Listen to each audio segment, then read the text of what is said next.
Welcome to the Quick Stop F1 Formula One podcast. My name is Nyasha, and you could have been anywhere in the world, but you're here with us, and we appreciate that. Joining me, as ever, is my co-host and co-founder, Thandie. Thandie, Hey, how are you doing? I'm good, thank you. You had a good Yeah, weekend? had a great weekend. It's a bank holiday weekend. I've had a lot of food, I've been and eating good yeah, I wine. saw on your Yeah, Insta, yeah. Thandie was posting all kinds of prawns, some Bro, steak in there. It was lamb chops, wow, rosé. wow. Look, Yeah. classy girl. Okay, no, you're such a classy girl, and we appreciate that. So, should we bring in our guest? Yeah, let him in. Let him in. So Let we're him gonna in. introduce our guest. We've got a man like Tazer in What's the up? What's up? building. Hello, everyone. Hello. How you doing, bro? Nah, I'm all good, man. Just same old Sunday stuff. You watch the race and then you're chilling and then vibing. It's nice to be on a platform where I get to talk about what I experienced and what I Yeah. watched. Yeah. Nice. No, we're so happy to everyone. I'm not even gonna lie. I'm not gonna lie to you, Taser. I've been stalking you for a minute. So I've been following you for a minute, and I was like, when we start an F1 podcast, I've got to get this guy because you're really knowledgeable. You seem like you've got a real passion for the sport. Yeah, no, I have. I appreciate that. I haven't I'm not one of those fans who's been watching since like the 90s. So obviously, I've seen like in and out, but I think I first started watching it when Lewis Hamilton came into the sport. Yeah. Because that was for me, that was like, all right, cool. I see someone like I've always liked cars. Like anyone that knows me will tell you I'm like a car fanatic. So when I saw Lewis Hamilton go, like a black man go into this sport, I was like, all right, cool. Now's my time to get invested. Let I him got in now, invested. innit? Yeah. And Yeah. I've loved it ever since. I missed a few years when I was in uni, but I think they were like the years where the Red Bull dominance was going on. So then I came back, and now I'm enjoying it. Came back at the right time. Yeah, Nice. nah, for real. Nice. So before we get into the race, I think it'd be really cool to talk about. I guess like in general, F1 had parts of F1 joined in with a blackout. Social media blackout about abuse. We want to stand up against abuse. It's not right. Coincidentally, ironically, maybe, Taser, on Friday afternoon, I think, you tweeted something really innocuously, basically saying that you love, the F1 black community, basically. Yeah. As a black man. Which I'm fully 100% allowed to do so.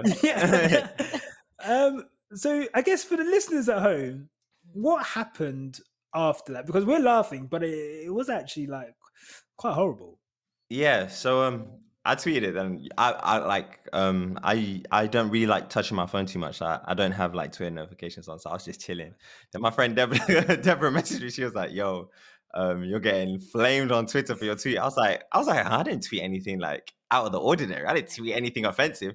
So I went on, and then I started seeing like a lot of Spanish responses, a lot of I saw some French ones. I think I even saw some Portuguese ones. And then I saw some English ones, and I was like, okay, so people are offended because I've celebrated the black community in Formula One. And I like to say as a black man, exactly. I would like to say I was surprised, but I wasn't surprised. But I was caught off guard because I didn't expect it to be that. Because when I tweet Formula One stuff, especially if you tweet and something completely kosher, like, oh, Lewis Hamilton's a great driver, you'll get insulted by someone. Yeah. And most times, more than often, as a black fan, you'll receive racial insults because of your opinion of Lewis Hamilton or because of your opinion of the race or whatever. So, I'd like to say it surprised me. It didn't really surprise me. It just caught me off guard. Yeah. And I guess to give you a flavor, Thandie and of the people, give people at home a flavor of what. And I think it's mad because we're all here, we're all bantering. Yeah. But like, this is not a joke. Like it was, I was really taken aback at, like I say, we're used to it, but it's the fact that it was like the level and the quickness of abuse was. It went from 0 to 100 in like minutes. Literally minutes, like, and it did not stop. Thandie, I know you've got some screenshots. Of course I do. Of course I do. And we're So gonna, are we naming and shaming? pardon? Are we naming and shaming? You know what? I was actually thinking. Yeah, we might as well, because you know what? Twitter is a public space. So anything you tweet, Yeah. anyone can have Yeah. access. You might as well Okay. read out the at and everything. Okay.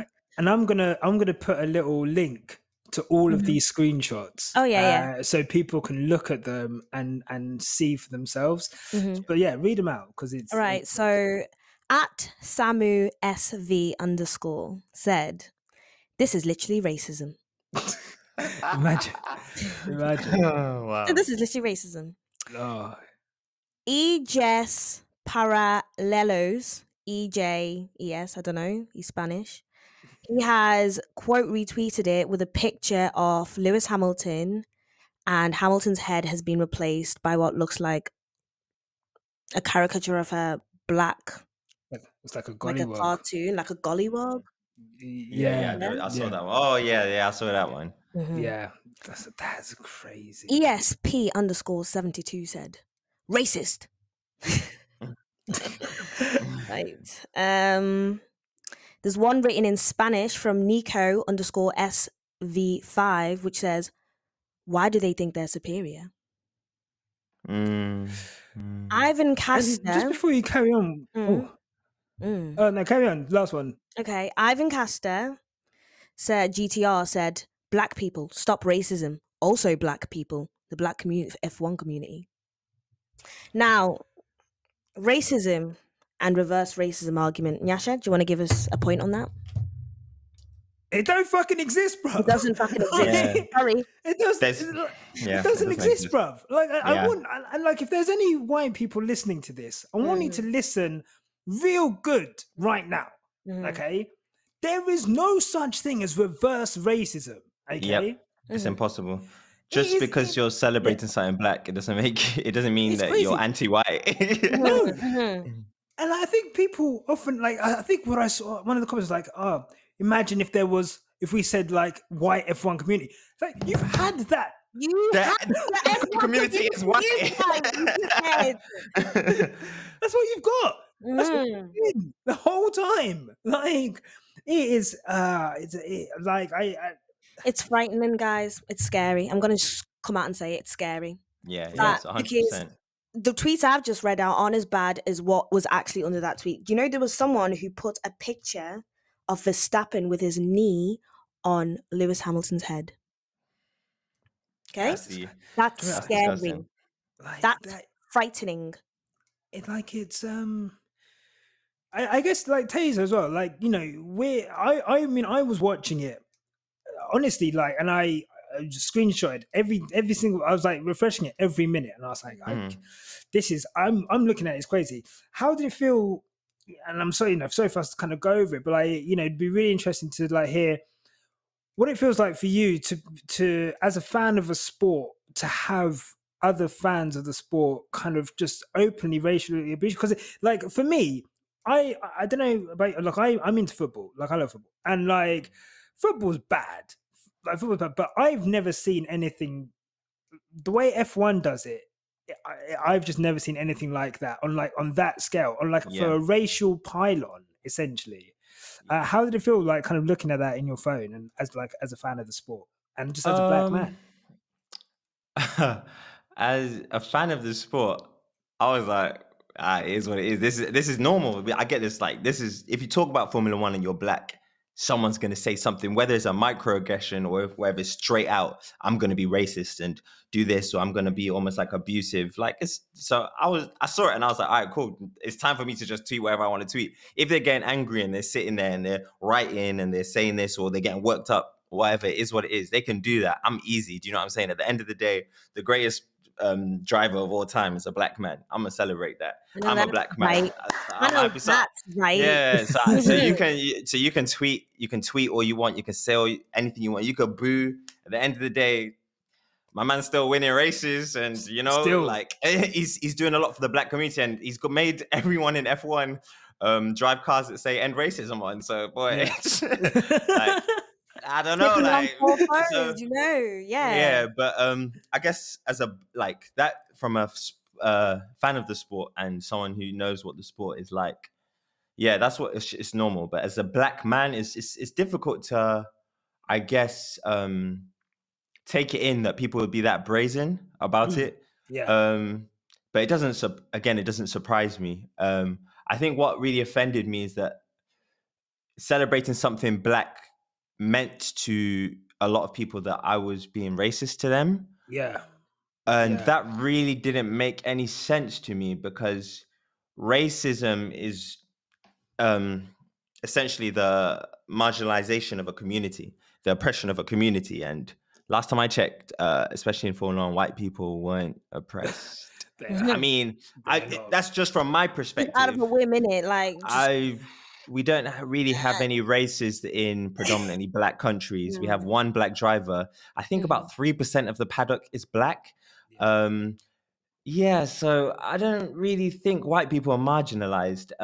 So that was really hilarious to me. But it's disappointing that in this day and age, we're still getting the same old story of, well, you're black, so you're not welcome here. You're black, yeah. so your opinion isn't valid. And I guess it hits home even further that it's happening at a time where all the drivers are supposed to be standing up against that kind of thing. Even that whole movement kind of annoyed me, because I guess it started as stand up against racism, and then Formula One took it and made it stand up against online abuse. Which And is bullshit. Yeah. I don't know, because I mean, if we look at Formula One drivers, look at what is under Lewis Hamilton's comments, look at what's under Max Verstappen comments, there's a very different tone. There may be people under Verstappen saying you're a terrible driver, or oh, you're not that great, or you're that, but Lewis Hamilton is, you're black this, you're N-word, you're this, you're that, you can't do this, or you'll never be as great as Michael. It's like, come on, the stats already show he's better than Michael. Come on, you know what I'm saying? Like, you know what I mean? Yeah, but it's disappointing. But I guess I just have to continue to do things like come on like a black-owned platform such as this one, or keep voicing my opinion. And I'm not going to hide away from it.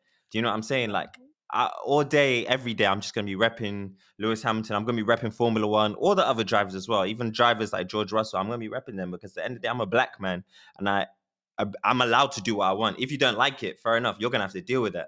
If you don't want to change your mind with the times, that's your cross to bear. But you'll be judged at the end of the day. I'm just living my life. Do you know what I'm saying? Yeah, I'm out here enjoying the race. I'm not sweating about black people enjoying it. Yeah, but that's it basically. Guys, I'm just gonna ask out of a whim right now, who is it in the Formula One community? Like, what countries do you feel like it's more Europe that have got this perception?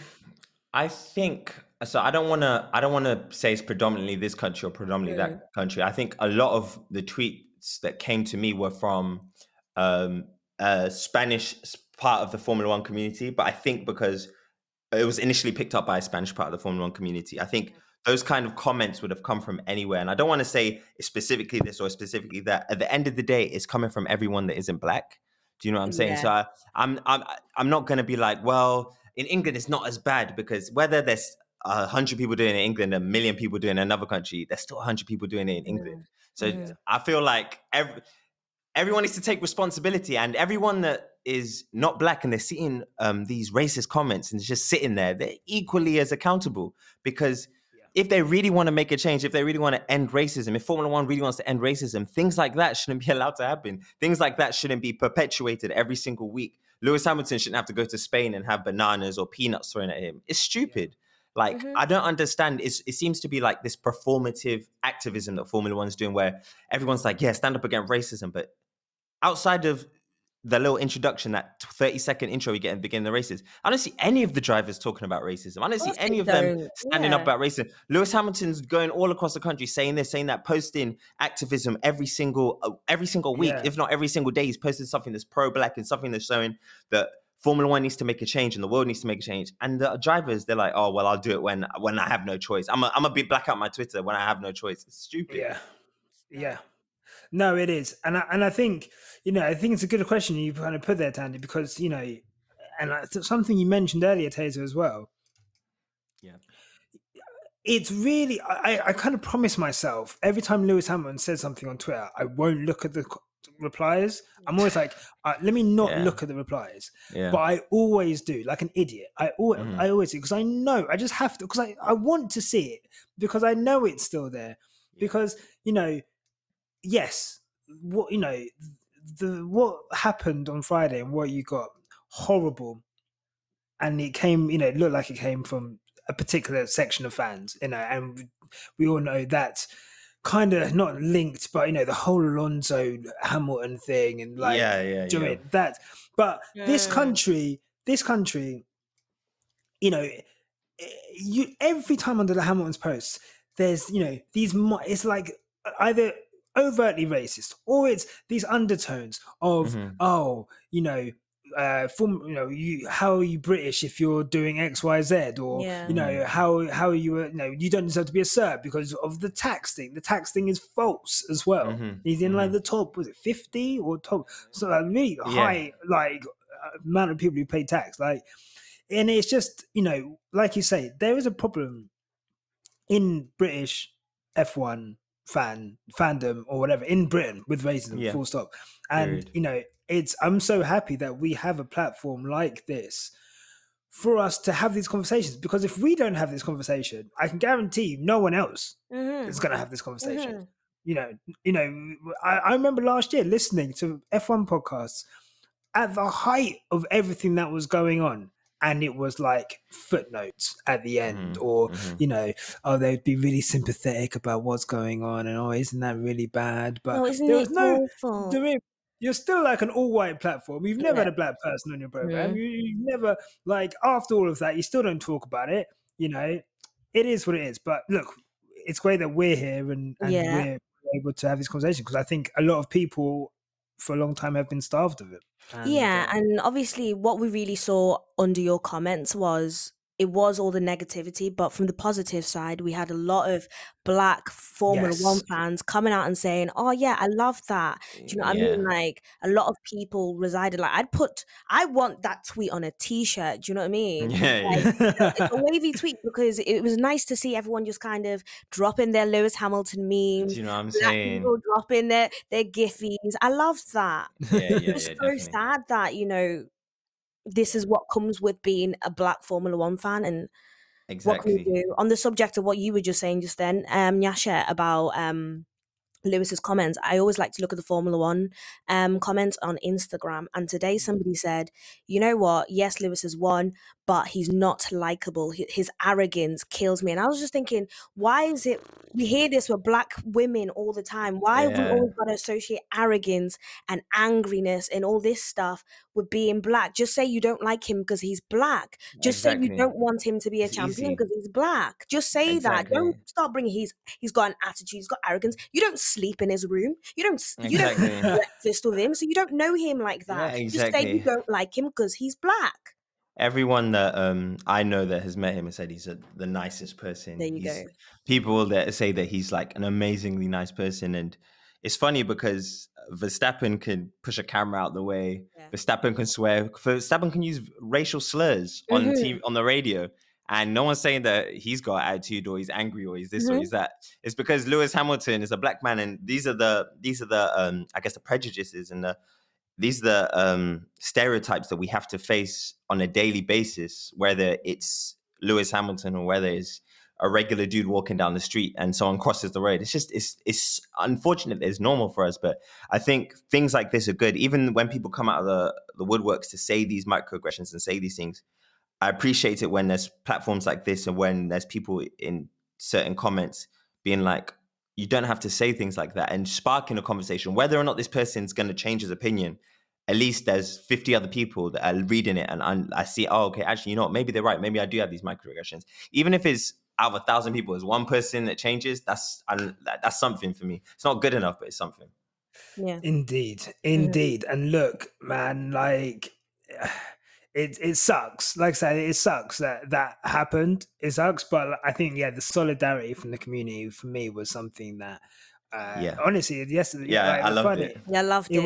was like it really did sit with me, and Yeah. I was actually like I was buzzing. I was like, because it was so cool seeing Mm.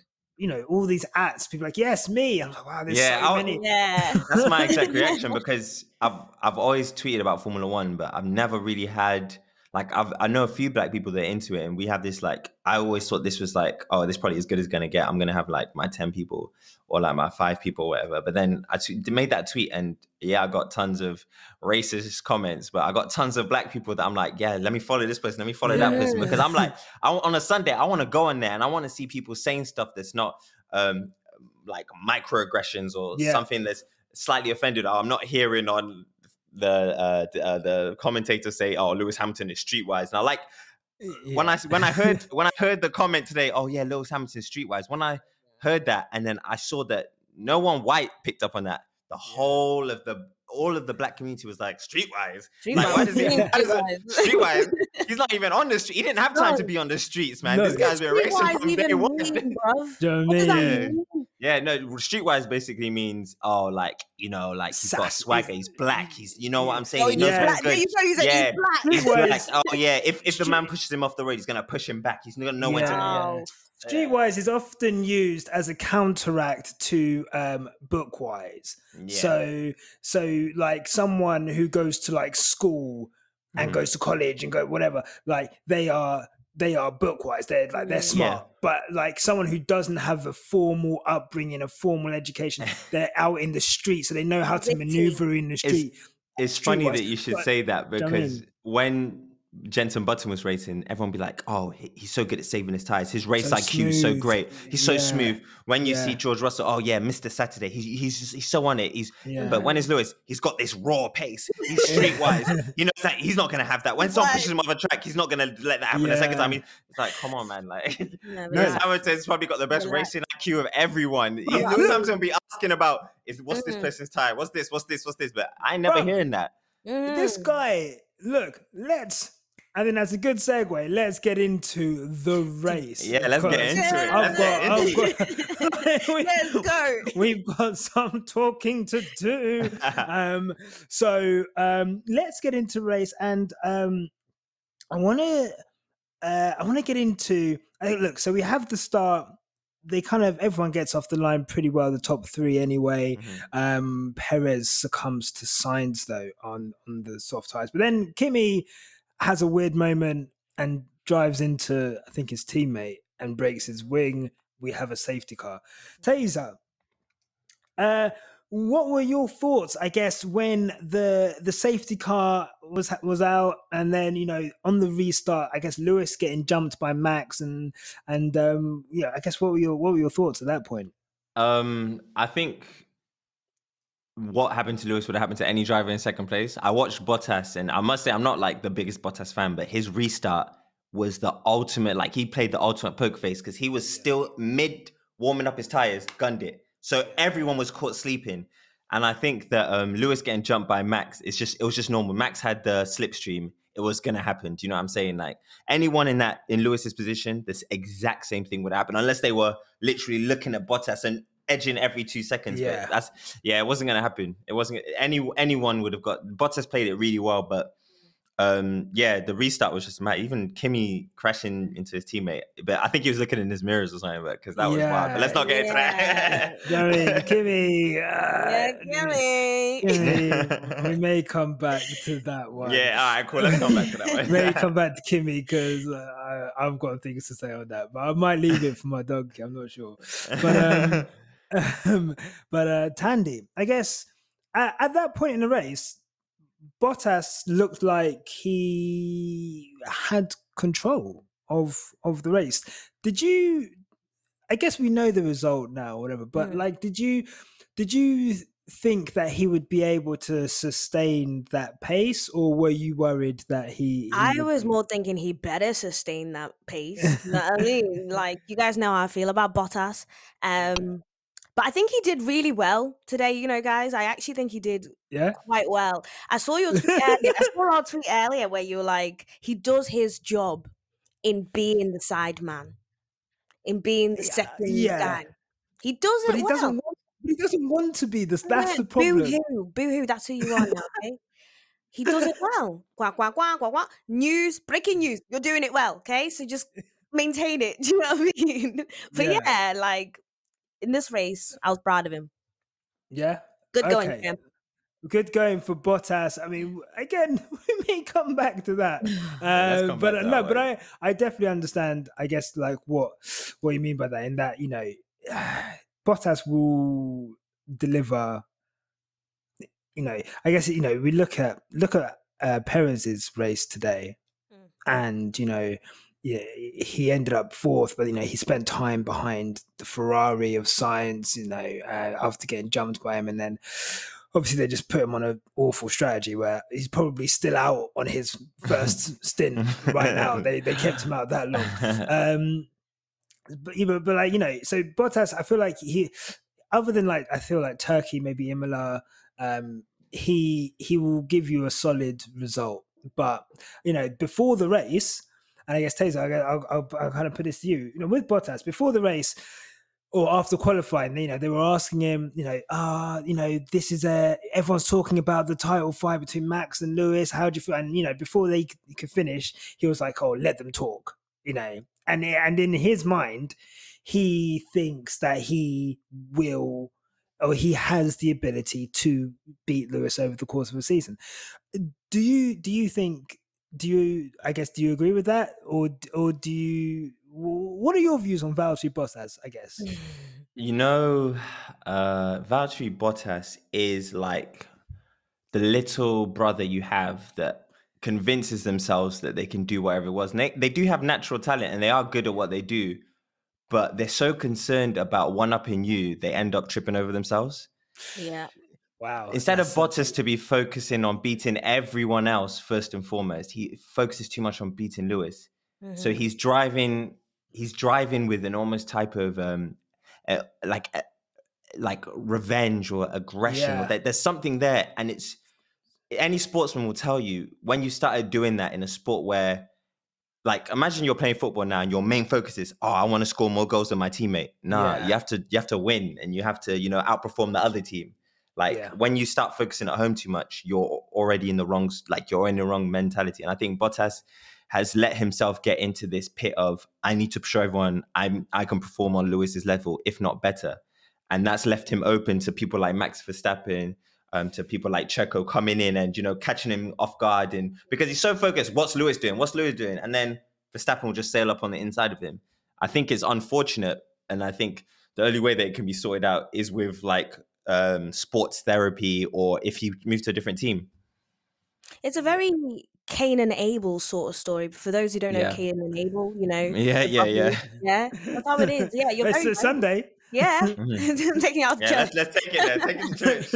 It's Cain and Abel. Yeah, he's definitely gunning for that seat so hard that he's left so much room. When we look back at Bottas's legacy, guys, what do you'd want to see all the good things, but we're all gonna always think Bottas and Lewis and how he was with Lewis. That's his legacy now. Yeah, that's his legacy. That 100%. That's his legacy. Wow, that's an amazing point. Thank you. No, but I've never thought of it like that. I've never thought of it. I've been thinking about this. Yeah, no, look, this is why I'm going to start a podcast with you. Yeah. No, because it's true. Even look at the Drive to Survive.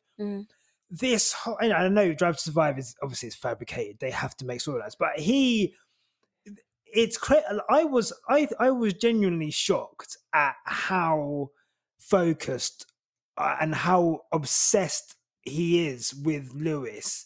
Yeah, it's ridiculous. To the point of willing to sacrifice, his team's qualifying and mess that all up, and just how much he's in his head. And that was for one race, which he got a lucky win, basically, because Lewis did a start at the end of the pit lane. Like, he was so obsessed with Lewis, and I remember thinking that is not healthy. Like, it's not healthy.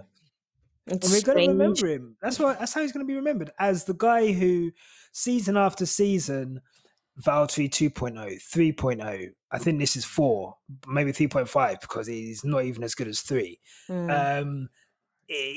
Continually failing, despite no matter what he tries to do, continually failing to match Lewis. And there you go. But I guess we move on, through the race, and Thandie, Lewis passes Max for second place.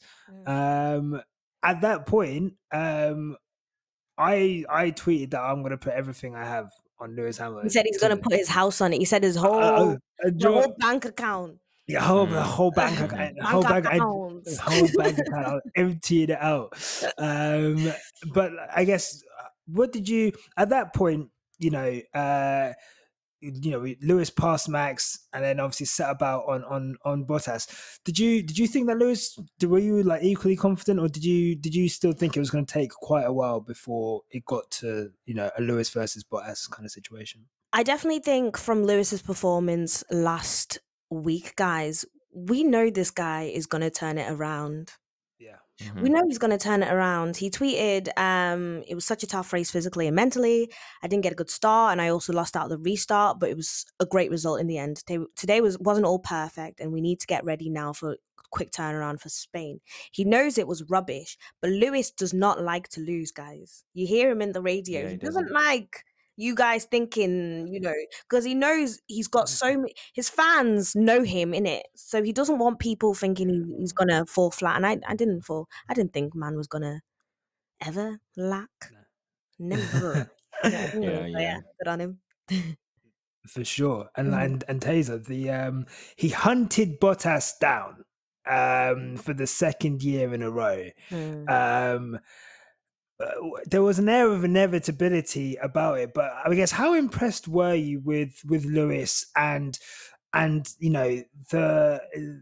speed at which he went past Verstappen? And obviously Verstappen made a mistake, but I think that move was going to happen at some point anyway. And then how quickly he caught up to Bottas and then stuck it on him, basically. Yeah, I think it's mightily impressive. Again, he's just someone that he's so in tune with what's going on around him. He's so in tune with where his tires are, where everyone else's tires are, what times he should be setting there. It's just, we've come to like almost take it for granted at how structured and how focused he is when he drives. And when I saw he got jumped on the start, I was like, all right, cool. I was thinking it's long for everyone now, because if Lewis Hamilton feels as if he slipped up, he will give it 150% to prove that he's still worth every single penny that they're paying him. Yeah. And he sailed past Verstappen, and I was just like, yeah, it was going to be light work, because Verstappen didn't skimper off into the distance, even though he had what you could call the faster car. He didn't disappear. Yeah. And for me, if Lewis is behind you on the same tires, following at such a close speed where he's losing downforce and still managing to stick with you, he's going to pass you. Yeah. And then, so when that happened, I was like, well, I was expecting that. And then when the Bottas thing happened, I was just like, look, and Lewis didn't have to do anything. Bottas was so focused on defending against Lewis, he messed up. Yeah. Embarrassed himself. Yeah, it was. He went so defensive, Bottas, on that move that it just completely compromised him. And I mean, like I say, it was.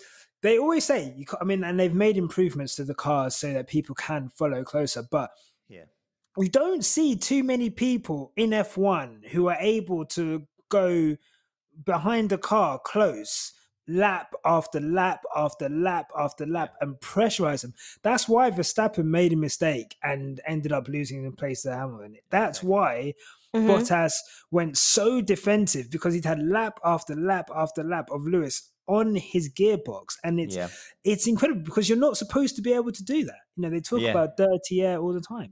Exactly. I think Lewis is just, again, he's just one of those talents. Like when you think of names like Jim Clark, Ayrton Senna, he's just someone that I guess was born to do what he's doing. It's almost like when he gets in the car, it's not Lewis and the car, it's just Lewis Hamilton. Do you know what I'm saying? And him following behind. And look, this isn't the first time we've seen him do things where people, even commentators and experts, are like, how does he do it? How does he do it? It must be the car. It must be that. The man just has this like innate ability to take a car around a track as fast as it will ever go. Yeah, it's all in the noggin. It's all in the noggin for him. You can tell, he's a good driver, but he really thinks about every step is calculated. Everything. Which makes the whole streetwise thing rubbish. That's It do you know did- what I do you mean? know? That's what Exactly. that's what makes that's what annoys me about it. Also, what streets was he in with all the other black people? Because there's no other black people in Formula Yeah. One anyway. Do you know what I'm No, saying? like Yeah. it's like it's like, and I shooting them some bail. I guess maybe it is a clumsy way of saying he's got incredible race know-how, right? But they don't say it about any other driver. No, Like, of course not. call it what it is. It's genius, and the closest they get to it is at the end of the race when he wins. Crofty will be like Sir Lewis Hamilton, and like that is Yeah. like the height of like just call it what it is. We're watching genius performances at the moment. History every single day, guys. We are watching history Every in single day. motion every single Even day. if let's look back briefly at Silverstone last year. He had 3 tires. 3 wheels. And won the race. And do you know something that no one picked up on that I noticed is as soon as his wheel went last year, he was already making changes. Like he was making changes before even saying anything. And he knew, okay, let me turn the differential down. Let me change brake bias. Let me do this. Let me do that. Let me do this. Let me do that. And then afterwards, all he said was, how far is Verstappen? And then they told him, he was like, cool. And he just drove it to the end. Like he's just in tune. He's just in tune. 100%. I love to hear people talk about Lewis Hamilton, man, with passion. No, love it. Look, it's Superhero sort of stuff, bro. Exactly. yeah, like he's incredible. And look, I'm sure one of us will pick him very soon in in driver of the day. But let's just one more point of the race. We kind of petered out towards the end with with the stops and stuff, but I think Thandie, I'm gonna counter your point that Bottas had a good race. I'm just gonna, but it's twofold. One, I don't think it's entirely his fault that he ended up third. In that, I think that Mercedes could have stopped him before Max Verstappen stopped, and I think because they didn't want to give him like the undercut and make him stop before Lewis, they kept him out. But Max Verstappen being out, pitting a lap before him, basically when Bottas stopped and got past like straight away because his tires are too cold, I think it limited him. Yeah, in strategy, and I think it was a 3.6 second stop, 3.8. It was a 3.3. 3.3. Yeah. So like, that's too long. Like obviously, they're not known for their like 2-second stops, but that, I think like if it was 0.8 seconds less, he would have had like maybe a bit of a healthier lead. He wouldn't have maybe had like the DRS. I'm just saying, look, I'm shooting in bail. I think he would have still got, but yeah. But however, I just think yes, yeah. From first to third, I think what's alarming is what is it? Is Lewis Hamilton getting the best out of a poor Mercedes car, or is Bottas not maximizing a top 2 car? Like, and is it somewhere in the middle of those two, basically? In terms, what is Bottas's reason, I guess, for going from first to third? Like, let's talk about it, because it's why isn't he able sometimes? It happened last year in Portugal as well, to stay in the lead when he's leading. Okay. It's multiple things. Okay, that's good. No, let's have a conversation. It's Cain and Abel syndrome. Yeah. It's, as you said, not being able to actually maximize a very good car, because Mercedes, it's a good car, guys, especially the engine. Yeah. Especially the engine. Yeah? Yeah, for sure. 100%. And it's genuinely a man not being ready to be in a Mercedes car. He doesn't belong in a Mercedes, guys. Okay. You hear me now? We know we know who belongs in Mercedes. We know. So do you think? So. I'll put it to both of you. Do you guys think that? Okay, let's just say. Do you think if George Russell is in that car, it's a Mercedes 1.2 today, or do you think it's still a Mercedes 1.3? I think it'll be. I think it would have been. It depends on how much experience George has had in the car. Yeah. But I think from what I watched today, even if Bottas had a perfect stop, he would have still been got. And what stood out to me, you said obviously they could have pit him earlier, but what stands out to me is that Lewis would be like, "I need to pit now." Bottas had the whole world. Anytime he wanted to say, "We need to pit now," I want to jump him, but he won't do that. Do you know what I'm saying? He's too focused on what's Lewis's strategy.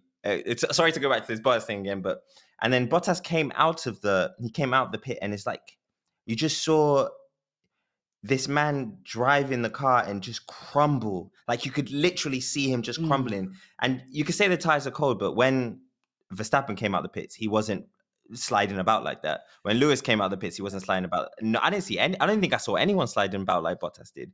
Nah. He was just so, I think he was just so disheartened about getting overtaken, and now he has to fight back. And he just, I guess the sports term is over aroused, where you just start reacting too much. You're not processing every minute detail. And I think he just got. I've definitely been there. I agree. I think Bottas just gets, once he's over aroused, that's it. He struggles to claw it back. I think if George was in that car, from what I've seen from George, he's a cooler headed driver, but he's still young. Grateful. Yeah, he's still young in it. Yeah. But I don't see George. The thing is, I don't see George being comfortable getting beaten by Lewis Hamilton day in and day out. I didn't see that happening. And I think that for the team chemistry at Mercedes, it would be unhealthy. Oh, I think I lost everyone. Oh, it's technical difficulties. Wait, everyone. All right, cool. Yeah, I can't remember what I was saying, but yeah. You're back, yeah? No, it's cool. No, it's cool. I think the same. Look, it's a poison chalice. You know, we talk about the second Red Bull seat. That second Mercedes seat, who wants to be in? Like, obviously, you want to be in that seat. Yeah, but I think. But then again, now, that seat just feels a bit warmer than the second seat of, per se, let's say Red Bull. That seat just feels warmer because I know Lewis is very much, he's always willing to help you. Do you know what I mean? Like he feels like a person who's nice. So it doesn't feel like a terrible thing because you've got a great car. I think if you're a driver, you have to be careful because that seat is almost radioactive when Lewis Hamilton is racing with you, because he's gonna make you look stupid. He's gonna make you, and if he doesn't make you look stupid, you're gonna make yourself look stupid because you're gonna get a repeat of like for example, the Rosberg situation where the teams going at each other. Is that seat right now? I don't think anyone in Formula One can get in that seat and perform to the standard that is required, whilst also being a team player. I don't think that's going to happen. Like, I think it's going to take Lewis leaving the sport before anyone will ever feel comfortable in that seat. Yeah, of course. I think you're right. I think I think as long as Lewis, look, he's getting better. he's getting better. It's just not making sense. He gets better every race, you guys. You know what I mean? And the guy has already said, "I'm staying. I'm staying. I want." Do you know what I mean? I'm at the height of my game. Like I might as well go for 9 if I want to, or go for 8 or whatever. Like my thing is like it's like joining the Bulls in '96 season, height of Michael Jordan's performance, and wanting to play the same position as Michael Jordan. It's not gonna happen. It's just not gonna happen. So you've been benched now, and you've been benched for the whole season. Everyone's gonna be like, this guy doesn't score no points. This guy doesn't have no play time. You might be the second best player of all time, but because Jordan's there, you're gonna look like the worst. That's it. In that seat you have to be a team player, and unfortunately, in Formula One right now, there's no team players that I see that could sit alongside Lewis Hamilton and perform at the same time. No, 100%. So look, Lewis Hamilton, after a round of pit stops, ends up winning at a canter. Everyone pitting for fastest lap. So let's and then I guess we can discuss the rest of the race through our picks. So I'm gonna go to Thandie. Who was your star driver of the day? You already know who my star driver of the Who day is is. it? Mr. Sir Lewis Hamilton, Mr. Streetwise, KFC boss, whatever you guys been calling him. Listen, guys, history in the making. For Yeah. real, for real. This guy, like history in the making, like this car is very good, but the experience of watching Formula One every day and just watching this man take on all these little things and him just always get pole. Not only always get pole, guys, always get first. Yeah. That is, how is he not my goat of the day? It would be an insult for me to name anybody else the goat of the day. Yeah. Yeah. He no, thank you. He is great. Mhm. You know what? We're opening the inaugural Club Nashi today, guys. We're having a Yeah. celebration. Yeah. I've got Yeah. some Ray and nephew in it. Look, I'm getting twisted. I've got some Ray and nephew. We've got some Maggie. Look, Yes. I'll tell you now. For those who are on the Spotify, I've just done a cocktail which is going to get me pretty drunk. But this is the Club Nashi's open to all Oh, Team so LH. good. Come through. We're getting twisted tonight because this guy. I know you guys have got water. Look, cheers. Cheers. Cheers. This guy is he is the greatest. And the thing is, Tazer, you mentioned it earlier. Like, what do you want? Tire management. He's the best. He is the best in wheel to wheel combat. He is the best. He has he's on 99 pole positions. He's on 97 race victories. He's gonna be a double centurion this year, probably before summer. Like, I don't think people, and you know, for him to win so convincingly today. Look, everyone's having issues with tires. My tires. This guy is pulling out leads of seconds, 10 seconds or so in front of his teammate, in front of Verstappen, who has a better car, who would have stuck it on pole if he could stick within track limits, who would have had fastest lap if he could stick within track limits. Like, this guy, Hamilton, the level of racing we're seeing, I watched the Schumacher years. Like, I grew up watching Schumacher. This is surpassing that because of the consistency of it, because of the fact that it's not a sport that is rigged towards Ferrari, like Ferrari had it, like the tire wars and whatever. Like, it's such an even sport. They even tried to do regulations which hurt Mercedes. They've hurt Mercedes, and he's still putting these performances. Taser, I'll let you have a bit because I could go on for hours. I actually could go on for hours. I can go on for hours, but I just every week we come on this podcast and And he we're has just his romantic ode to Hamilton. I just Now I can't describe it. Anyway, sorry, you have to give the Taser. guy his flowers. You have to give Lewis Hamilton his flowers because what the guy does is just I think I always say this, but he's just built differently. Like, he's just I don't know, something about his focus, but I don't think it's just him turning up on Saturdays and turning up on Sundays and just killing it. I feel like every single day this guy's meditating, this guy's focused, this guy's worried about his health, he's worried about this, he's doing this, he's doing that, and still finding time to, like, just kill it day in and day out. It's just like, even the Mercedes team now, where they are, they can't, if it wasn't Hamilton in that seat, they wouldn't be where they are with this car that performs like this. They wouldn't be like this, where they're renowned and they're the Ferrari of this decade. It's just crazy that it just happens so frequently now, and everyone's super desensitized from it. But I mean, like, the guy is just from day. Look, I guess this sums up the best way. In his rookie year, he was 1 point away from winning the championship. That's all that has to be said. Do you know what I mean? And if you think about where he lost it, like, he he crashed in the pit lane in China in like the penultimate race or something, Yeah. where he was winning, and like that's how he lost. That's how he lost that championship. Like, and because his team kept him out on tires when they shouldn't have. Like he easily could have won that season, should have won that season, and then he like Joey, he's just he's just different. incredible. He's just so different. Yeah. No, for real. And I just, for him to win on on the weekend where you had a bunch of racists up in your mentions, It's so je ne sais quoi about it, isn't it? It's just there's something about that. It's just like his ancestors are just like dashing that love at him. Yes.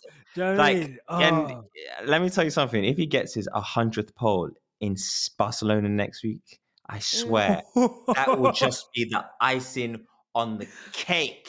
That will be the icing on the cake, because Barcelona has been historically racist to Lewis Hamilton. Yeah. Historically racist to F1 fans when it comes to social media. So for Lewis Hamilton, if he gets his 100th pole there and 98th victory, chef kisses. That'll be crazy. Incredible. But look, there were some other good performances out there today, I think. Tazer, who else kind of stood out for you today? Who stood out for me today? I think Checo stood out.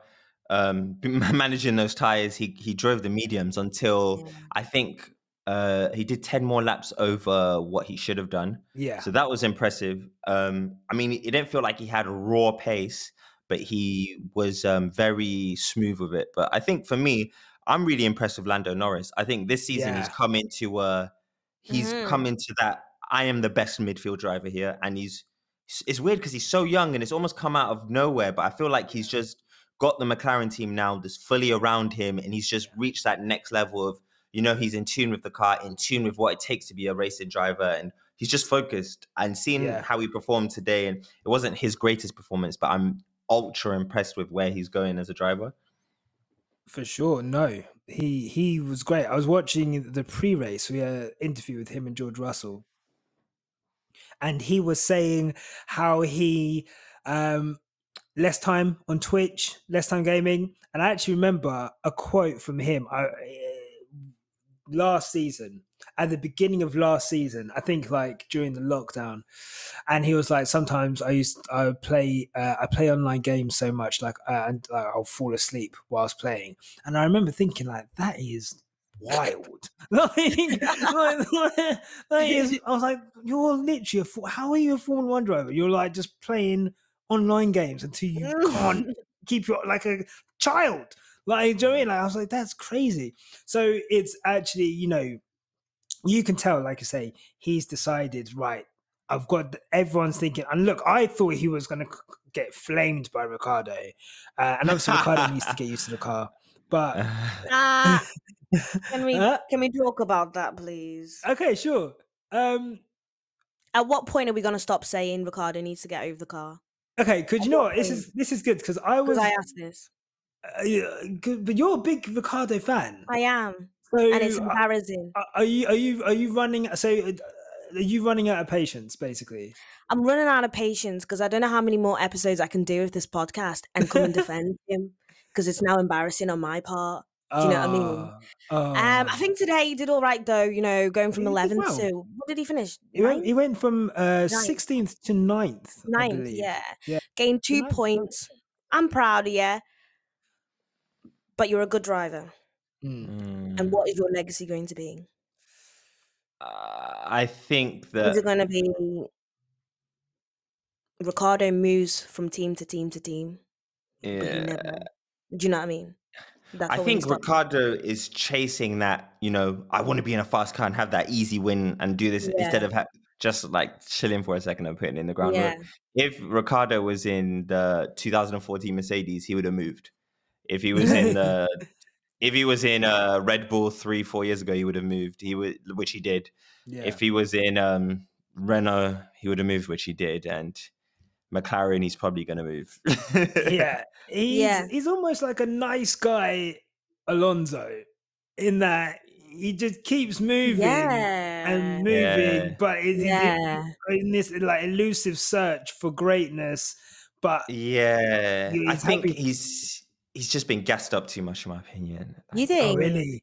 yeah, I've always been like, oh yeah, Ricardo's a cool dude. I like Ricardo and everything, and he's a great driver. And look, I can't do what he does, obviously, Yeah. but I feel like as someone watching, like I'm not the best singer in the world, but I can tell when someone can't sing. But as someone watching, it's like Ricardo is a really good driver, but I think Formula One, especially the Western Formula One world, has gassed him up to feel as if he is ultra tier driving level, as if he's on the same level as Verstappen and Hamilton. And Yeah. unfortunately he's not. And I think the reason he's not, he hasn't been in a team long enough to create that foundation and become one with the team and become one with the car. Look, Verstappen's raced for Red Bull basically all his career, apart from Toro Rosso back in the day. Lewis Hamilton, McLaren, and Mercedes. That's it. Ricardo's on his third team or fourth team. He did Toro Rosso, so he's on his fourth team. Yeah. And that's the thing. And the thing is, if you're going to make these moves, you've got to see them through. Like, so if you're going to make the move to Renault, Alpine now, you've got to stick with it. Like, if Schumacher left, it took Schumacher 5 years after leaving to go to Ferrari to win the first title. If he'd left halfway through, you don't get what happens like after that, the dynasty, because he puts that team around him. You have a car that you're so in tune with. You've got the team builds around you. Exactly. You go into McLaren, you probably thought, oh, Lando's young, I'll go in, I can I'll perform straight away, I'll get the team around me. Lando Norris is now, we've got to start talking about Norris on the same level as like Leclerc, I think. Yeah. Like, Yeah. I think those two. I think if Lando had a race-winning car, he would be winning races. He's Lando's really showing Daniel Ricciardo what happens when you stay at a team and you invest in the team, because the team's invested in Lando. I think it's like what you said, Ricciardo. He left Red Bull and he said, oh, because the team was focused around Max. It's like, yo, give them a reason to focus on you. Do you know what I'm saying? If you are this driver that you say you're as good as you are, and everyone's saying you're as good as you are, even if Max is great, you're saying you're better. So stay there. The team isn't going to still be backing Max if he's in second or third place. They're going to be backing you. He ran away from it. I mean, how you, I don't know how you leave. I mean, I get it. He wants to grow up. He wants to move, and he's basically he's trying to do a Lewis. And Lewis left McLaren. Everyone said it wasn't a good idea, and then obviously it turned into what it turned into. But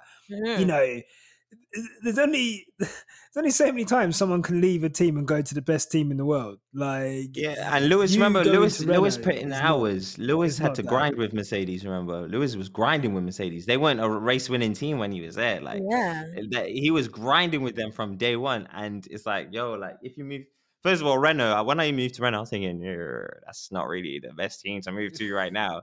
But at least if you move there, stick it out, make that car a race-winning car. Whether it's in 2 years, 3 years, 4 years, it will pay off eventually. But moving to McLaren and a team that's already invested in Lando Norris, who's a young driver, so it's more than likely going to spend a majority of his career there. That's a bit of a crazy decision to me. It's a sticky one. Well, look, talking of Renault, my driver of the day is actually Esteban Ocon. Okay, I'm happy. Is that Esteban Ocon? I even forgot about him. Esteban Ocon, I think finished 7th or 8th. I can't remember. Apologies, but I think he had a strong qualifying, and he's beaten Alonso. And I just thought, I think it's great that the Alpines moved. I was going to say Alpine as a whole, my stars, because they've kind of moved from kind of being like maybe like the third or fourth worst team, like into that fight with McLaren and Ferrari, although still like off the pace slightly. But I'm really happy for Esteban Ocon. I really want him to do well against Alonso, because I think he is a really talented driver, and I think that again, no testing this year, so every person who's moved to a new team is struggling, and Yeah. it would have helped Esteban to have that year against Ricardo. I think he did really well. So he's my star driver of the day. I thought I'd go a little bit left field, but That's really I good. think That's he a good did really choice. well. I mean, look, I was like looking down the grid. I was like, who else could there be?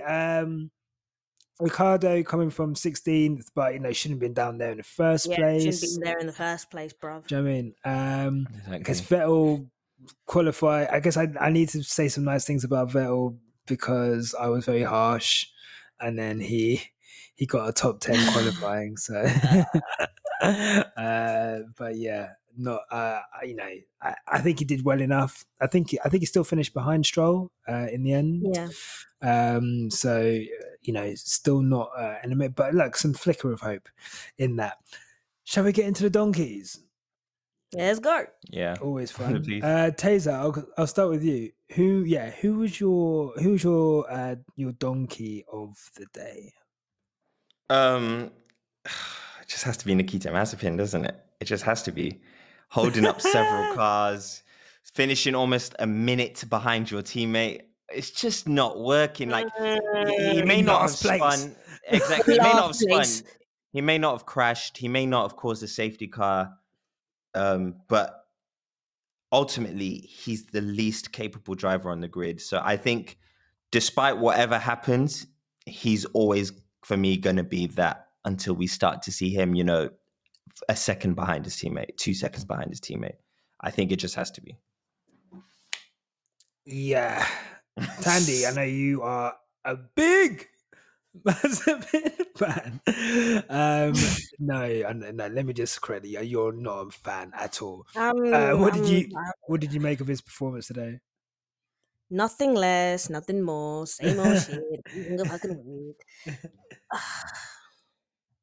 It's that Russian money, you guys. It's that Russian money that's keeping him there. And can we also note that Mazepin has some allegations against him? Yet nobody ever wants to kind of bring those allegations up. People would rather hound Lewis on being a black man than hound Mazepin on the allegations, sexual allegations against him. So that just makes me dislike him even more. Do you know what I mean?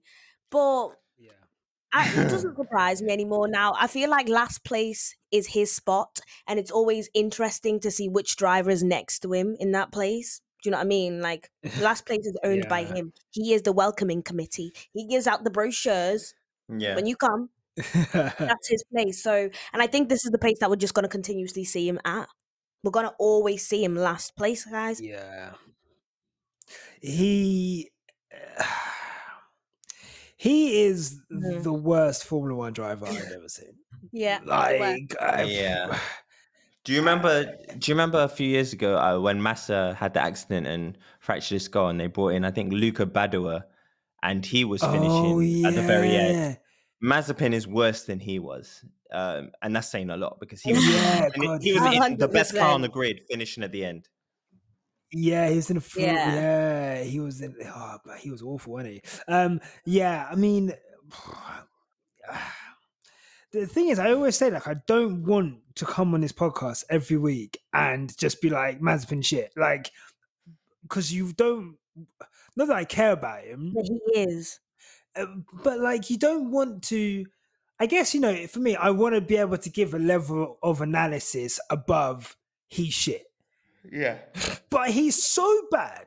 Like what else can you say? Like, for you, what else can you say? Like, for you to be a minute. Like, okay, for those who may be new to the sport and like, big up for you guys, who are listening. In F1, like the distances between the cars are for like a second behind, it's impossible for that person to overtake the other car. Even for you to be half a second behind, it's impossible for you to overtake the other car. For you to be a whole minute behind your teammate who's in the same rubbish car, who's got the same experience as you in the sport, your teammates there racing other cars, beating Williams, like doing amazingly, by the way, Mick Schumacher. for Mazepin to be a whole minute behind is it's honestly like it's farcical. Like to like that's nearly being lapped. That's nearly being lapped by the person in 19th out of 20th place. Like you're 15 seconds away from being, or 20 seconds away from being lapped by your teammate. Like incredible. Yeah, solid pick for what else is there to say about him, to be honest? Thandie, I believe. Let's go. Who disappointed you? Who was your donkey of the day? Right. So on what you were saying about, maybe we don't always just throw the dagger at Vettel. Yeah. My donkey of the day is Lance Stroll. Oh, okay. Listen to me Why now. is that? Ready? Shoot. Lack of pace from him, Yeah. from a car he already knows. Guys, this is the car he's had last year, so he knows it. And now he's messing around in the slow part of the grid with a mid-running car. Yeah. It's All the other cars are making progress. And literally people like to put the blame on Vettel, but what's Lance's excuse? Do you think that Lance Stroll was? I think we spoke about him before, Yeah, didn't we we? said And this like, last week. do you think how good is Lance Stroll? Basically, like, is Lance Stroll like Lance how? Stroll. Honestly, let's. I want you both of you. Let's say Okay. 10 is Lewis Hamilton, 1 is Mazepin. Where is Lance Stroll? Okay. Nick, So he's going first. no. Taser, Guess I'm gonna first. put you on oh, the Go spot. Taser. sorry. It was glitching. So Yeah. No, I think yeah. Who do you think? Lance Stroll. He's not a slow driver. He's a Formula One driver, and I think even though his father has money, he's earned his stripes. If I keep it 110, if we put it on like, he's one of the top probably 30 drivers in the world if he's in Formula One and he's driving at the pace he does. He's come close to winning a race. He's qualified higher. I think one thing we may be overlooking a little bit is that car probably sucks a lot more than people realize. I think when the regulations changed, if you saw how it hit Mercedes, who were number one, clear number one, if you saw how it hit them, where now it's like, oh, Mercedes is like number 2, number 3 right now. Like, now imagine the Aston Martin or Racing Point there was last year, which it was a fast car, but it wasn't top. It wasn't like top 2. It was maybe 3 on certain tracks. And now they've been hit by regulations that hinder them. Not only that is they've copied this design for Mercedes, so their team isn't ingrained in the DNA of what that car is supposed to be like. So they won't be able to build up upgrades and fine tune the car to the same level Mercedes will. So I think the car is probably where it's supposed to be. I think it's not really. I don't think the car. I don't think it has rear end stability. You can see that when they drive it, and I don't think it's giving them the confidence that they were getting last year from the car. I think Stroll is not as bad as people say he is. I think his parents have money, fair enough, but at the end of the day, my opinion is he's still a cold driver, and he's still better than, I would say, at least 5 guys on that grid. So that's my Where does opinion. he rank, Taser? Where does I he would rank? say he ranks. Let me try and think of a driver that he would be. Do you know what he reminds me of? Like just a little bit before. Remember Kvyat? Just a little bit above Kvyat. Oh, Daniel. Oh, I would say just yeah. a little bit above. I'm trying to think of Yeah. drivers now that I can put him in now, but I can't think of The problem anyone. is that the top 5 teams all have really good drivers, Yeah. like Mercedes, Red Bull, McLaren, Ferrari. I'd even say Alpine have a really good driver pairing. So Yeah. trying to find someone, I guess, I think he's outside of that. I guess the reason I asked it, the reason I ask is because I guess the follow-on question is he a good enough driver? Because Vettel, obviously Vettel's got experience, but he doesn't know that car as well as Lance Stroll knows that car. Yeah. So is Lance Stroll and I guess I'll ask this to you, Thandie, do you think that he's a good enough driver to be able to help Aston Martin get out of this kind of design situation that they're in, which has kind of affected their car? Or do you think that he maybe lacks that capability to help them get higher up the grid? Hence why when the car's bad, he's just as bad, maybe. I don't think he has it. I think he's getting there, and since his dad's funding the entire thing, maybe he should be the one to get them out of the mud. But he hasn't got that, guys. He hasn't No. got that. Not yet, Ta- anyway. Yeah. Tazer? I do admit as well what Tazer did say, that he has earned his stripes. He's not as bad as when we first met him, but he's not amazing, Yeah. and he needs to relax. Yeah. Is he like? It's a bit like a Yuki situation. We like Yuki. Do I think? I'm about to make a wild statement, but I think Yuki's a better driver than Stroll. Maybe. No. Actually, no. Okay, no. Maybe not Yuki. No, because Yuki hasn't been doing it for me. But yeah. Yeah, I hear you. You see where I'm coming from. So Okay, yeah, go on. Is Yuki I mean, Tsunoda like, a better driver than Lance Stroll? Let's say before raw I pace. on raw pace, I think if you put them in the same car, I think Yuki has more of a fire about him that he'll be able to push that car a bit That's what further. I like about I think Yuki, yeah. Lance Stroll, my issue is him. He hasn't got that necessary. Hasn't got that alpha mentality when it comes to being the leader of the team. He's a very kosher, relaxed. Oh yeah, no, yeah, the team did this, the team did that, the team did that, and unfortunately, that kind of mentality comes from a place of privilege where everything kind of gets sorted out for you and done for you. Is always there for him. Yeah, so he hasn't. It's more of he has less to lose, I think. Where a lot of drivers, they're like, yeah, I'm gonna give this my all. Lance Stroll never, to me, seems like he's 100% in it. Like his heart's not in it. Do you know what I mean? Like he's always just like, yeah, it's a good weekend. Yeah, oh yeah, we'll do this. Oh, the car's looking fast this weekend. Oh yeah, I qualified on pole. Oh yeah, that's great. Oh yeah, I'm excited. But it's never like, yeah, oh yeah, like we did this, we did that, we did this. Like oh, you like Dad's he has got dream, that fire. innit? Was it ever actually his dream? It was Dad's dream, innit? Like, Dad said, I'm funding it. You better get in that car. Look, I think I'm not sure. Sorry, after you. I'm not sure. I think to go back to your Yuki question, it's like asking me, is like Jake Paul a better boxer than someone with a way more heart? Do you know what I'm saying? It's just like, I get that you're good, but your heart's not in it, man. Your heart's not really in it. You're doing it for the wrong reasons. Come on, like I feel like Yuki, it's his first season. He's already impressing people, and he's already got this, like, he has these sparks of raw pace. And if he can just focus that, I think he's gone. Okay. No, good Lance Stroll discussion.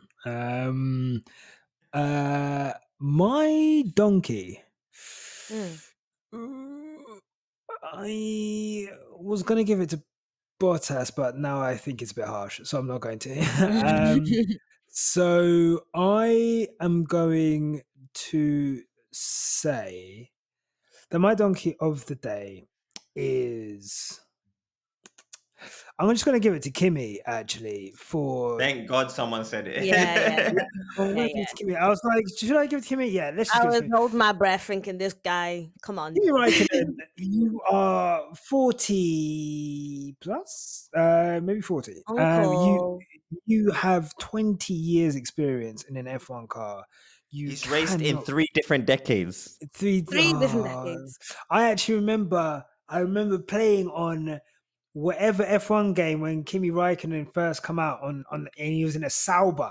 And I remember being like, I love Kimi Raikkonen. He's gonna be great. And look, he was always like gonna be great. But we talk about people who are doing it for the wrong reasons, whose heart isn't in it.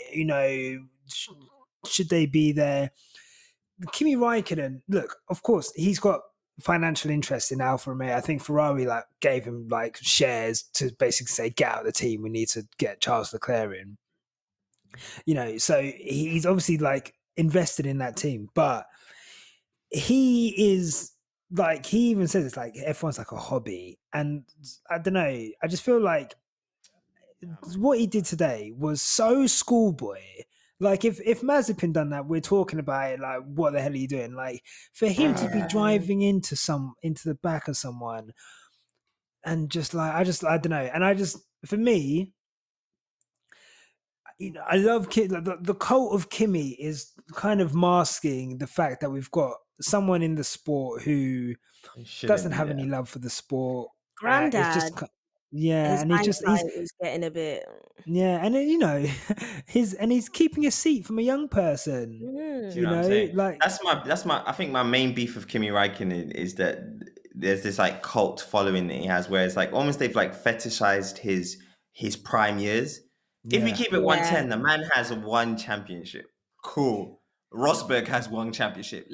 Get out, man. Like, if I keep it 110, he's never really stood out to me like, this guy is it. Like, you know what? This guy's the best guy on the grid. And now, again, like you said, this guy's not doing it because he wants to. He's saying it's a hobby. There's hundreds of other drivers who could start a career and, you know, be the next Michael Schumacher, be the Yeah. next Fernando Alonso, be the next Lewis Hamilton. And they're just waiting in the sidelines because somebody is doing something for it as a hobby. It's not for fair. hobby. Crazy. I was not impressed. I was not impressed. Thandie. I mean, you know how I feel about these uncles on the freaking tracks nowadays. You know, I mean, Yeah. like, just give it a rest now, Raikkonen. Yeah, Make it's space not. for someone else, innit? Yeah, I think he's overstayed his today welcome. should have people actually kind of looking at Kimi like, you're not coming back next year, are you? I really hope he doesn't. I really hope he doesn't come back next Isn't year. he like? What's he trying to do? Like, is there a record he's trying to set? Is it? He's already said it. He's got the most Grand Prix. Like he said that last year, I think. So, you know, he's already, you know, going to be in history as the most races completed. So, yeah, you know, Yeah, he that's needs a hobby, guys. needs a hobby. #get Raikkonen a hobby. Trust me. Hey, you should Yeah. start that. I like that Yeah. Like, Formula One isn't a hobby for him. Clearly, Trust. my man's battling way back down. Like, how are you gonna enter legacy like that, man? yeah, But weird. down like, I in mean, down in the Mm. slums of Q1 exits. It's yeah, not right. do you know what I mean? It's not great. So look, we are going to Spain, not we. Literally, the sport is going to Spain next week. Spanish Grand Prix, never an entertaining race, to be honest. I'm not. Bro, I hate that Never. race, man. I'm not looking I hate forward to the Nah. pod, to be honest. It's definitely not going to be as eventful as the last three that we've had. But I guess, Tazer, if there's one thing that you'd like to see at the Spanish Grand Prix, what would that be? Lewis Hamilton getting his 100th pole and winning to Yeah. really rub salt in the wounds of the bitter people that hate seeing him win. I think that would be what I would like to see. Or if somehow we could have an interesting race as well, that would be the icing on the cake. But I just don't think it's going to happen. Not in Barcelona. No, it's definitely it's just such a boring race. I hate it. But yeah, hopefully Lewis Hamilton. Yeah, I would love. Yeah, 100th pole. I would love that. Thandie, what would you like to see? I'd like to see Lando Norris on pole. Okay, that's so bold. I love On it. pole? On pole? That's so bold. Lando Norris on pole? You mean like in qualifying, you are expecting Lando Norris to set the fastest lap in that McLaren around Barcelona? Stick I with just it want now. good for him, guys. No, but I've said it now, so now I'm gonna stick to it. But more, do you know what? I'd really just like him to kind of do what he did last week and continuously just Yeah, climb up and prove to everyone that he's doing great. Yeah. yeah, for sure. Not Speaking of not Lando on pole Norris, yet. he would Mm. actually He would be a good guy for that second Mercedes seat when I think about it, I think even more than Russell at this point. Like, I'm not I like Russell, don't get me wrong, but I feel like Lando would be more of a Lando, team player. Yeah. Yeah. I think I that's think that's a better shout. I think that's a that better is shout a for the very Mercedes good seat. shout. it's a great theory. I would yeah, I always kind of think in the back of my mind, I always think that like I feel like Lando, I think everyone's like we can't see him away from McLaren, but people used to think that about Lewis, and it's at the end of the day, Mercedes at one day Mercedes are gonna come calling with a checkbook 100%. when Lewis Hamilton leaves.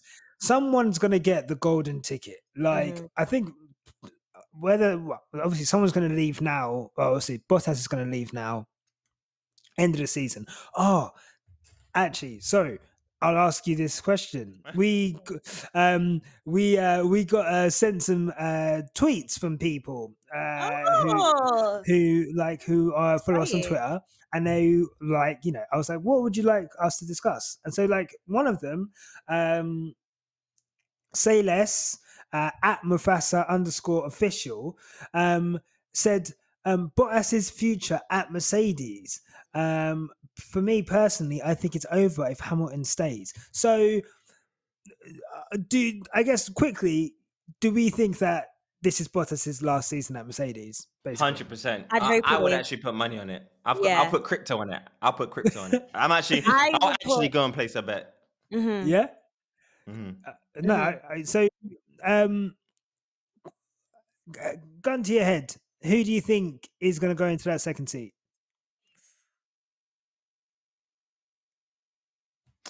You know what? I don't think it should be George Russell, but something's telling me they're probably going to put George Russell in there. But a lot of you guys, I read a lot of Reddit blogs, and a lot of Reddit blogs are saying after what happened with Bottas last week, I keep going on about last week because it was so iconic for me. Great. That they might not consider him. You know what? I don't think that's true. I think what happened last week, the media, and especially Formula One, they love to make it out like it's a massive thing. I've seen teammates act aggressively towards each other. I've seen, like, remember when Vettel and I think it was Webber crashed into each other? And they were doing effing blind and doing this. Nico Rosberg and Lewis Hamilton crashed into each other several times. And it was, my man threw a hat at him and he had to dodge the hat. So it's not a big deal. I think, to my knowledge, George Russell's managed by Toto Wolff, and he's also in the Mercedes Driver Academy. It's a done deal. He's in that seat. He's in already. The only other person that is going to sound stupid was Esteban Ocon that could have possibly taken that seat. But I think that was who I was. I was like, the thing is, I would say it will be Ocon. The only reason I say it's going to be Ocon is because I think everyone's expecting Gasly to take his seat at Alpine next year because he's not going to stay at Red Bull. I don't think Red Bull want to put him into the main seat. I don't think he even wants to go into the main seat. Not at this stage, no. So I think a lot of people are saying that Alpine, it works as well because he's French as well. So it doesn't matter about them taking a French driver out. They can put another French driver in. And so we'll leave Ocon without a drive, basically. So either there'll be musical chairs and maybe Ocon goes to Williams and Russell goes to whatever. But if Ocon, the only problem with Ocon going to Mercedes is if Ocon goes to Mercedes, it basically leaves George Russell without a drive. And I can't see that unless Vettel maybe leaves Aston Martin at the end of the year, but he signed a multi-contract agreement. We've got 2022 coming up where everyone thinks it's going to be like, no one knows who's going to be at the front. It'll be Mercedes. That's really exciting next year, you know? Yeah, next year's going to be... Next year's going to be really exciting. I'm going to like hold off on being too excited because they say it a lot and it's like regulation change is going to change this and that and the other, but and everything stays the same. Yeah, exactly. So we'll see but anyway, I think that'll be interesting to see. But someone's going to get the golden ticket next year.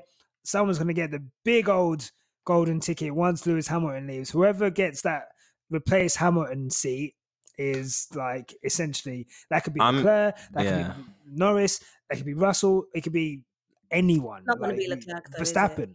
Pardon? It's not going to be Leclerc, though, is it? It's Thandie, probably I'm not going actually to be Leclerc, interested no. in Thandie, I'm Nah. interested in who you think is going to be in that seat. Me? Yeah, you. Oh, Yeah. were you asking me? Okay. Yeah. Who has shown? I'd love to see Lando Norris in there, but I don't think he's Yeah. ready. There's a lot of people who I'd love to see in there, but no one's ready for that yet. Yeah, no. Clearly, no one's ready for that yet. No one's ready to take that seat. It could So, be, yeah. It could be career destroying. That's a problem. Yeah, that's the Mhm. thing. I would put if I was team principal at Mercedes right now, and I was like, you know what, Bottas is fried, get him out. I would put Lando in that seat without a doubt. I won't even blink. I'll be like, Lando, do you want a seat? Cool. Because I feel like Lando But- is smart enough to play his position and still good enough to drive at the speed. And then when Lewis is gone, Lando's like, cool, this is my team now. Do you know what I'm saying? Just the same way he did with Carlos Sainz, sorry. Yeah. Nice. Okay. One more question before we go.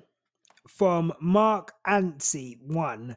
Will Perez break the curse of the second Red Bull seat? Thandie. I think he's at pace to do so. Yeah. I do think he's definitely at pace to do so. We've always got to remember, Perez is a very good driver. He's a really good driver, and I think he's at pace to do so. I'm not going to say anything because you never know. But yeah, no, I hear that. Tazer, what do you think? Do you reckon Perez is gonna? I guess what does success constitute for Perez this season? I think success will be finishing in the constructors behind or in front of Max. And I think, will he break the second Red Bull seat curse? It depends what the parameters of this curse. Because if the parameters are just being behind Max, then no. If the parameters are being a lot behind Max, I think, yeah, he will. Because there's no car that's really fast enough to compete with that car. And again, like Dandy said, Checo's a good driver, and he's been marinating for a long time now. So, or marinating, sorry, for a long time. So I feel like he can do it.